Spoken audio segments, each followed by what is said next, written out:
Olá pessoal, eu me chamo Luana Carvalho Martins, sou mestre e doutorando em Neurociências e Biologia Celular e hoje eu vou tentar conversar com vocês um pouco sobre fisiologia sensorial e como é que a gente consegue perceber o mundo por meio dos nossos sentidos. Bom, para a gente conseguir entender fisiologia sensorial, a gente tem que voltar para relembrar alguns conceitos. Por exemplo, a gente tem que relembrar quais são os principais tipos celulares do nosso sistema nervoso, que são os neurônios e as células gliais. Bom, os neurônios eles apresentam algumas partes essenciais que vocês precisam relembrar. Uma delas é o corpo celular, que ele apresenta um núcleo, como vocês estão vendo aqui, com organelas dentro do seu citoplasma que são necessárias para direcionar a atividade celular. Outra estrutura muito importante são os axônios, que são responsáveis por transmitir os sinais de saída da região de integração para as células-alvo, que são localizadas no final desse axônio. Após isso, a gente também tem os dendritos, que são regiões do neurônio pós-sináptico, que são processos finos e ramificados que recebem a informação proveniente das células vizinhas. Bom, mas como de fato ocorre essa comunicação entre neurônios no sistema nervoso central? Eu vou explicar aqui de forma bem breve, mas existem alguns tipos de formas de comunicação celular, e isso vocês podem entender mais na aula de biologia celular, mas hoje eu vou ressaltar a sinapse química. A sinapse química ela é uma das formas mais comuns de interação entre os neurônios. Bom, tudo começa aqui no neurônio pré-sináptico quando esses neurotransmissores são sintetizados e empacotados em vesículas. A partir disso, quando esse neurônio pré-sináptico ele recebe potenciais de ação, há uma mudança de voltagem na membrana aqui dessa célula que vai ocasionar uma ativação de canais de cálcio que são dependentes de voltagem, ocasionando então a abertura desses canais que vão levar ao influxo, ou seja, a entrada de cálcio para dentro dessas células. O cálcio ele vai ser essencial para proporcionar a fusão da membrana das vesículas com a membrana da célula, fazendo com que esses neurotransmissores sejam liberados aqui na fenda sináptica, certo? Uma vez que eles são liberados, eles conseguem ativar, se ligar a receptores específicos que vão gerar um potencial pós-sináptico excitatório ou inibitório nessas células pós-sinápticas aqui. Só que esse sinal ele não pode ser infinito, ele não é para sempre. Então, como é que essa resposta aqui ela consegue ser regulada para que esses neurotransmissores não fiquem ativando para sempre esses receptores pós-sinápticos? É para isso que a gente tem aqui o que a gente chama de proteínas transportadoras. Ou seja, nessas células aqui do lado, em rosinha, que são células gliais, a gente tem uma grande quantidade de transportadores, moléculas que vão transportar esse neurotransmissor do meio externo para o meio interno das células, fazendo com que esse sinal não seja propagado por uma longa duração. Bom, agora que a gente já falou um pouco sobre as bases da biologia celular para entender os sentidos, a gente vai começar a falar um pouco mais sobre eles. Então, a gente tem pelo menos 5 sentidos, que a gente chama de sentidos, dividir em sentidos especiais e sentidos somáticos. Os sentidos especiais são a visão, a audição, equilíbrio, olfação e gustação, enquanto os sentidos somáticos são o tato, a temperatura, a dor e a propriocepção. Então, de modo geral, todos os estímulos sensoriais, todos os sentidos, eles vão apresentar pelo menos 3 etapas que são comuns. Então, todos eles vão apresentar um tipo de estímulo.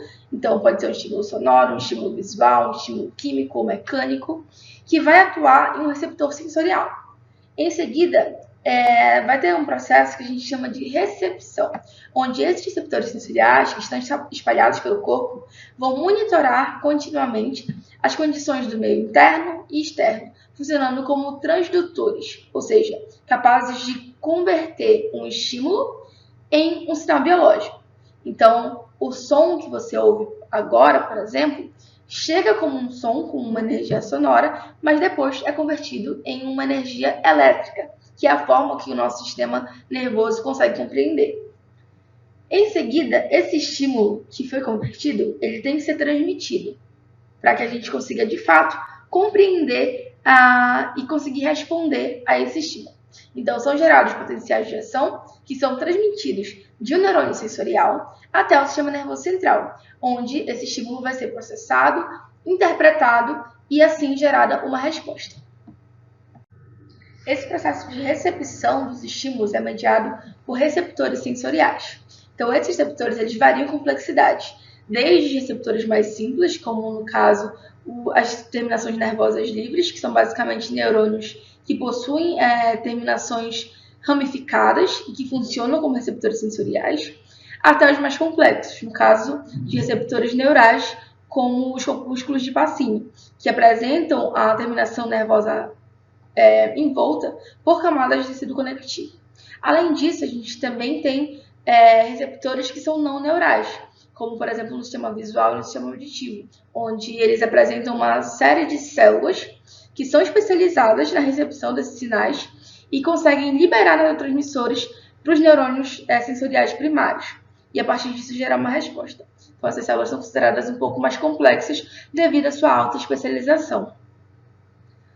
Os tipos de receptores sensoriais, eles são pelo menos 4. Então, a gente divide eles em quimioreceptores, que são sensíveis ao oxigênio, pH, a moléculas orgânicas, como a glicose. Os mecanorreceptores, que são sensíveis à pressão, ao estiramento das células, à vibração, à aceleração e até mesmo ao som. Os fotorreceptores, que são sensíveis à luminosidade, então a fotos de luz. E os termorreceptores, que são sensíveis a graus variados de calor. Ok, o estímulo foi recebido e agora ele precisa ser transmitido para o sistema nervoso central. Como é que essas células receptoras conseguem converter, então, um estímulo que era físico e transformar ele em um estímulo elétrico? Isso acontece porque existe um processo que a gente chama de transdução sensorial, que é basicamente a conversão desses estímulos em potenciais graduados. Os potenciais graduados eles vão ser, nos neurônios, processos de despolarização ou hiperpolarização que ocorrem nos dendritos e no corpo celular, ou menos frequentemente também nos terminais axonais. Essas mudanças de potencial de membrana elas são denominadas graduadas devido ao fato de que seu tamanho ou amplitude vai depender diretamente da força desse estímulo. Então aqui a gente tem uma imagem que mostra um estímulo despolarizante, ou seja, vai abrir canais de sódio. E aqui vocês veem em 1, 2, 3, 4 e 5 que essa significa a distância desse sinal do ponto de origem até regiões mais distantes daquele corpo celular. Então, na região 1, você vai ter uma alteração do potencial de membrana daquela célula que vai ser grande, porque está próximo do ponto de origem. Quanto mais você for se distanciando, até chegar no ponto 5, por exemplo, esse sinal vai enfraquecendo. Então, o potencial receptor ele vai perdendo força, fazendo com que a mudança de voltagem da membrana não seja tão grande quanto era aqui quando ele estava próximo daquele ponto de origem do estímulo, ok? Ok, Luana, mas então o que acontece se um estímulo for tão fraco a ponto de não chegar até onde ele tem que chegar? Que seria justamente na zona de gatilho, que é uma região onde aconteceria um potencial de ação, por exemplo, que vai justamente levar e propagar aquele sinal. O que acontece é que, basicamente, não vai acontecer o potencial de ação. Isso a gente chama de potencial graduado sublimiar. Ou seja, quando um determinado estímulo não tem força suficiente para gerar um potencial de ação. Nessa imagem aqui, a gente tem um estímulo, onde vocês veem que o eletrodo foi colocado aqui no início, onde teve a origem do estímulo. E aqui a gente vê que a célula estava no potencial de repouso dela, em menos 70 mV. E quando ocorreu esse estímulo, você teve uma alteração no potencial de membrana que ficou acima do limiar de ativação daquela célula. E depois de um tempo, voltou ao seu potencial de repouso, correto? Agora, quando eu coloco um eletrodo no meio da célula, ou seja, mais afastado daquele ponto de origem do estímulo, o que acontece é que o potencial de membrana daquela célula que antes estava passando o limiar, agora nem chega a ultrapassar esse limiar, não chega nele. Então, esse potencial diminuiu. Quando esse potencial ele segue na célula até a zona de gatilho, o que acontece é que ele ainda não consegue chegar a ultrapassar aquele limiar. Ele fica abaixo do limiar de ativação daquela célula. Então, consequentemente, você não vai ter o disparo de potencial de ação naquela célula pós-sináptica. No entanto, o que pode acontecer é que algumas células elas conseguem liberar neurotransmissores. E assim, o que vai acontecer é que mesmo não tendo um processo de geração de potencial de ação, você vai ter uma mudança da voltagem da membrana que vai poder influenciar na liberação de neurotransmissores, que são processos intimamente relacionados, correto? Agora a gente tem um outro tipo de potencial, que é basicamente o que vai gerar um potencial de ação, que é um potencial graduado supralimiar, ou seja, acima do limiar de atividade daquela célula. Então, um estímulo mais forte, no mesmo ponto do corpo celular, vai gerar um potencial graduado que ainda está acima do limiar no momento em que ele chega até a zona de gatilho. Então, aqui você vê que quando houve estímulo, o potencial de membrana alterou para cima do limiar. No meio da célula, esse potencial ainda estava forte, então ele ainda estava acima do limiar, e permaneceu forte, ou seja, permaneceu gerando um potencial capaz de alterar a voltagem da membrana acima do limiar, e, consequentemente, houve aí a geração do potencial de ação, porque quando ele chegou na zona de gatilho, que é uma região onde o neurônio ele vai conseguir gerar potenciais de ação, você manteve aquele potencial acima do limiar, porque o estímulo foi mais forte. Aqui ao lado a gente tem um gráfico que consegue explicar para a gente um pouco disso.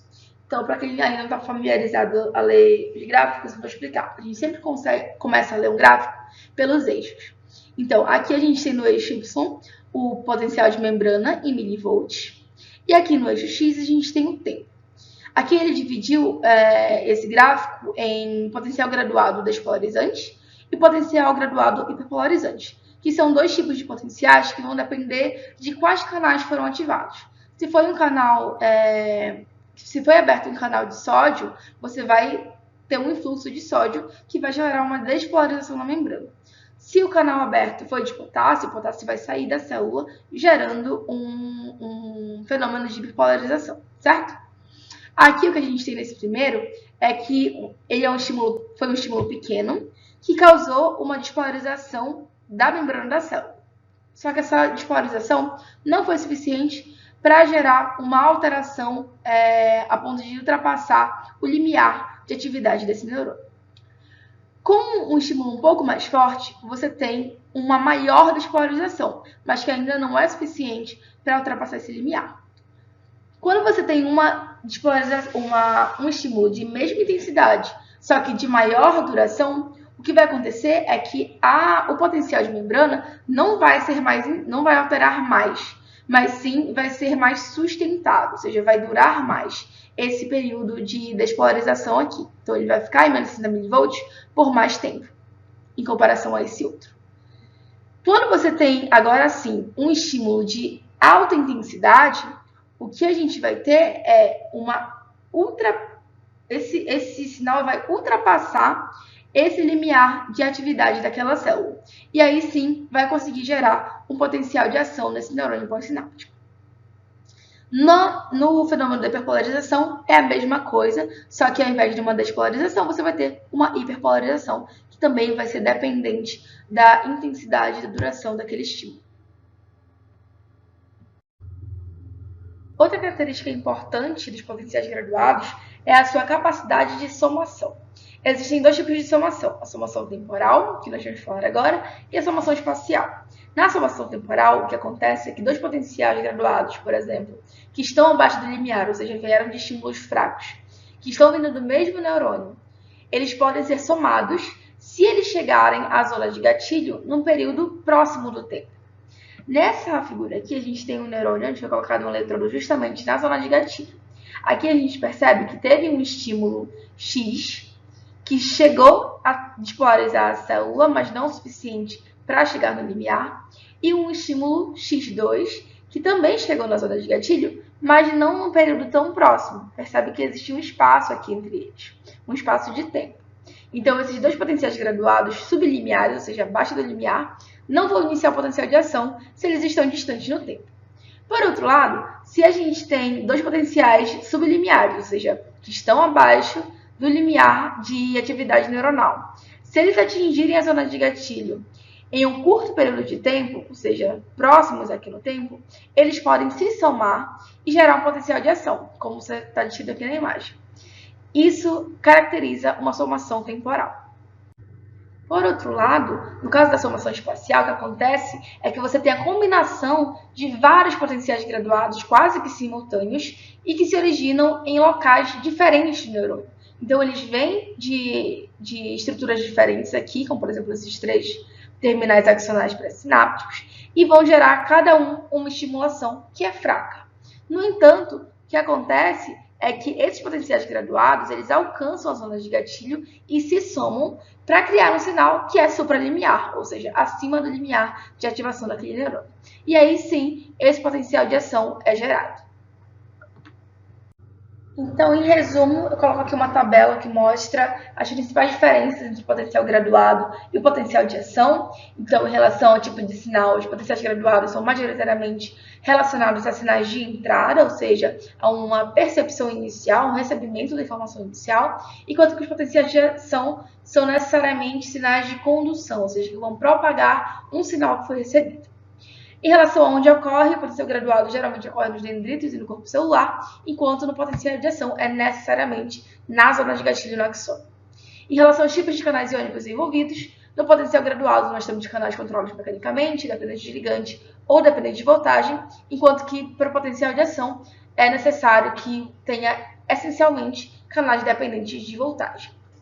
Sobre os íons envolvidos, no potencial graduado é geralmente sódio, potássio ou cálcio, enquanto que para gerar um potencial de ação, você precisa necessariamente da participação do sódio e do potássio exclusivamente. Em relação ao tipo de sinal, o potencial graduado pode ser despolarizante ou hiperpolarizante, enquanto que para gerar um potencial de ação, você necessariamente tem que ter um sinal despolarizante. Em relação à força do sinal, no potencial graduado, como a gente falou muito, depende do estímulo inicial e esse estímulo pode ser somado.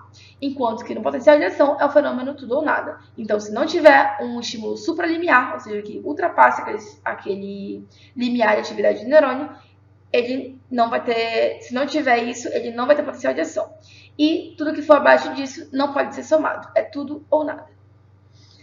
Em relação ao que inicia o sinal, o potencial graduado está relacionado à entrada de íons através de canais dependentes, ou seja, mesmo mudanças na voltagem da membrana são capazes de realizar a abertura de canais iônicos, enquanto que no potencial de ação você só vai realizar a abertura de canais iônicos se houver um potencial acima do limiar de atividade daquele neurônio para gerar um processo de despolarização.